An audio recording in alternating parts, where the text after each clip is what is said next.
Narito naman ang mga hanay ng mga balitang panlalawigan.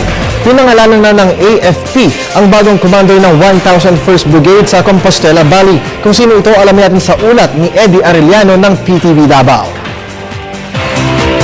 Nagpaalam na sa kanyang tropa noong Oktubre 31 ang umalis na commander ng 101st Brigade, Brigadier General Robert Dominez, sabay sa pag-alala sa mahigit 5 taon niyang pamamalagi sa brigadang ito magmula noong Deputy Commander hanggang naging Brigade Commander.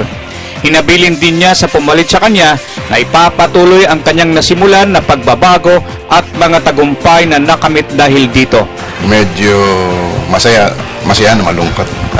1/5 of my life nandito dito sa brigade na ito. Kaya medyo on the other hand, happy naman ako dahil bagong environment, bagong challenges.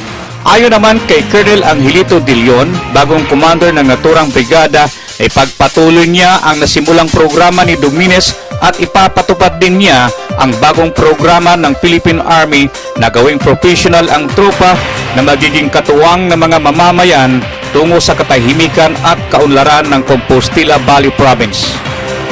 Pero ang transformation program na po ito na isinusulong ng leadership ng Philippine Army ay para mapabuti lalo in terms of the capability, in terms of discipline, in terms of the equipment, lalong-lalo na po para mapabuti ang serbisyo ng mga kasundaluhan.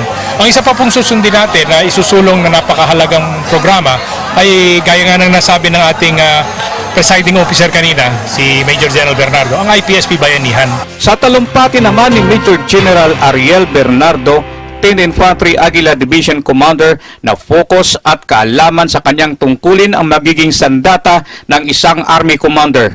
Kung mawawala ang isa dito, hindi magiging epektibo ito at hindi magtatagumpay sa kanyang trabaho. Kasi ang itinatarget namin is not only the conflict-affected areas. Practically, we reach out to all the barangays so that even those na not affected will be able to consolidate and magkaroon ng social mobilization for peace and development. Sometimes kailangan natin i-catalyze lang So, nilalagay natin yung mga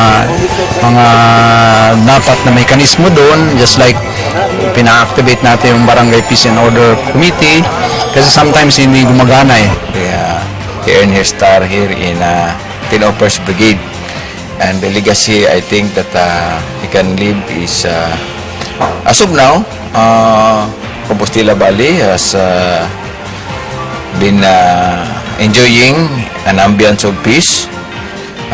Hindi kapares ng dati na mayroong abduction dito, abduction doon, atrocities ng NPA dito, atrocities ng NPA dyan.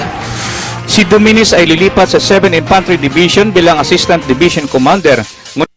General Bernardo, isa ito sa mga kandidato na papalit sa kanya sa 10th Infantry Division. Para sa Telebisyon ng Bayan, Eddie Arellano.